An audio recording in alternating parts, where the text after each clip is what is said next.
অবস্থায় কিছু টাকা টাকা এদিক ওদিক সে তাকিয়েছে, দেখে কেউ নেই। টাকাগুলো সে নিয়ে পকেটে ঢুকিয়ে নেয়। তারপর তার প্যাকেটটি সে তার একটা স্থান দেয়। আরেকটা লোক এসে সব খেয়াল করে, কিন্তু সে টাকাগুলো দেখতে পেল না। বৃদ্ধ মহিলাটি চলে যাচ্ছিল। যে মহিলাটি তার ডাস্টবিনে ফেলে দিয়ে আসছে, তার হাজবেন্ড জিজ্ঞেস করে প্যাকেটটা কোথায় ফেলেছ, বলে কি ডাস্টবিনে। তাহলে চলো বলে দুইজনে দৌড় দিতে লাগলো, কিন্তু গিয়ে কোথাও পেল না। এদিক সেদিক ছুটাছুটি করতে লাগলো। এমত অবস্থায় একটা লোককে দেখতে পেলো। তাকে জিজ্ঞেস করলো যে এদিকে একটু কেউ গেছে, দেখেছো তুমি টাকা নিয়ে? ও বললো না, আমি কাউকে দেখতে পাইনি। ওইদিকে গিয়ে দেখেন, ঠিক আছে, লোকটা ওইদিকে তাড়াহুড়া করে যেতে একটা বৃদ্ধ মহিলাকে দেখতে পেল। তাকে জিজ্ঞেস করলো তুমি কি কিছু জিনিস পেয়েছো? তার ব্যাগটা ওরা দুইজনেই চেক করতেছিল। চেক করে উনি জিজ্ঞেস বলল, হ্যাঁ আমি পেয়েছি। পেয়েছি বলাতে সে টাকাগুলো বের করে দিল। তারপর ওই মহিলার হাজবেন্ডটি তাকে চোর বলে যা তা বকা দিচ্ছিল। এই মেয়েটি তাকে হাজবেন্ডকে বলল, তুমি ওকে চোর বললে কেন? ও তো দিয়ে দিয়েছে তোমার টাকা, তাহলে চোর হতে যাবে না। লোকটা বলল, চোর না হয়ে কি হবে? কিন্তু বৃদ্ধ মহিলাটি খুব অপমানিত হচ্ছিল।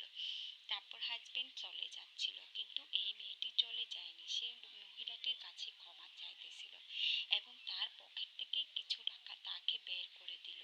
কিন্তু বৃদ্ধ মহিলাটি তা নিতে চাইল না, কিন্তু জোর করে মেয়েটা দিয়ে দিল টাকাগুলো। বৃদ্ধ মহিলাটি তা নিল। একে দেখেন কত ভালো। এদিকে আরেকটি লোক দোকানের জিনিস কিনতে গেল, কিন্তু তার মধ্যে তাকে তেল দিতে বললো। তেলগুলো সে একটা বালতিতে চুরি করে নিয়ে ফেলতেছিল। এমত অবস্থায় লোকটাকে সব অনেক কিছু দিতে বলে ব্যস্ত রাখলো। ব্যস্ত রাখা সত্ত্বে সে এদিকে তেলগুলো নিয়ে নিচ্ছে আর এদিক ওদিক দেখতেছে যে দোকানদার কোনো দেখতেছে কিনা। তাড়াতাড়ি তেলগুলা বালতিতে ঢেলে নিচ্ছে আর দোকানদার এদিকে তাকে জিনিস দেওয়ার জন্য ব্যস্ত। আর এদিকে তার তেল নেওয়া শেষ, জাস্ট অল্প তেল বা কটুতে রেখে দিল।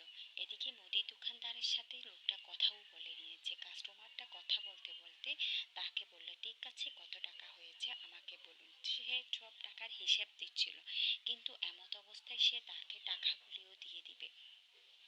আচ্ছা ঠিক আছে বলে সে টাকাগুলো বের করতে লাগলো। টাকাগুলো গুনে তাকে টাকাগুলো দিয়ে দিল।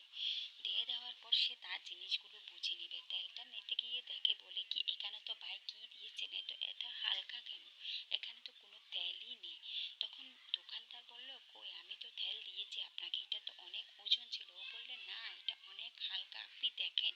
দেখেন বলে লোকটার সাথে অনেক ভাড়াভাড়ি করলো। দোকানদার তখন তেলের কন্টেনারটা দেখতে যাবে, দেখতে গিয়ে দেখবে যে বলে যে কি দেখেন এখানে কি তেল দিয়েছেন, আপনি মিথ্যে কথা বললেন কেন? দোকানদার বলল, ভাই আমি কেন মিথ্যে বলতে যাব।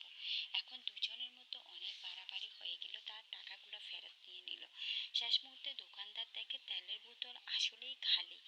পেছনে গিয়ে দেখি একটা ফটো। ওই ওই ছিদ্রটার মধ্যে দেখে সে তেলগুলি আসলে নিয়ে নিয়েছে। দোকানদার এবার আরেকটা কাস্টমার আসে, জিজ্ঞেস করে যে ভাই কি হয়েছে।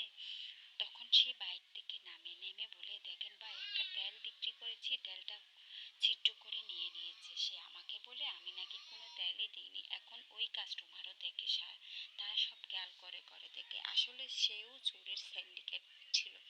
এই জন্য ওইও তাকে সান্ত্বনা দিয়ে চলে যেতে লাগবে। আর ওই ভদ্রলোকটা, দোকানদার লোকটা খুব আফসোসের সহিত তাকে বলতে লাগলো, কিন্তু সেও সেই চোরের দিকে টানতেছিল। ওই ভদ্রলোকটাও চোরের দিকে টেনে যাচ্ছিল। কিন্তু দোকানদার আর কোনো উপায় না পেয়ে তাকে ধরলো যে, ভাই আপনি কি বলেন, এটা আমি দিয়েছি ভালো কন্টেনার। তখন লোকটার সাথে সেও গেল আর এদিকে গিয়ে তেলগুলা খুলতেছিল। দুজনে মিলে খুব খুশি, টাকাও দিতে হলো না আর তেলও পেয়ে গেল। দুইজনে এখন ভাগাভাগি করতে যাচ্ছে। দুজনে বললে, আজকে সব কাজ হয়ে গেছে, আমাদের কাজ এখন সফল, চলো এখন আমরা কি করতে পারি। এটা বলে দুইজনে ভাগ বসাচ্ছিল কন্টেনারটা বেঁধে। আর এদিকে দেখেন ওই লোকটার সাথে দোকানদার সহ একসাথে চলে আসলো। চুপি চুপি পিছন থেকে এসে ওই ভদ্রলোকটা জিজ্ঞেস করলো, ভাই কি হয়েছে এখানে? তখন বললো, আমি এখানে তেল বিক্রি করতেছি। ও আচ্ছা তাই নাকি, তাহলে দেখি। এটা বলে তাকেও তেলগুলা দেখাতে যাবে। ঠিক ওই মুহূর্তে দোকানদার উকি ঝুঁকি মেরে দেখতেছে, সেও চলে আসলো। এসে দুইজনকে হাতে নাতে ধরে ফেললো আর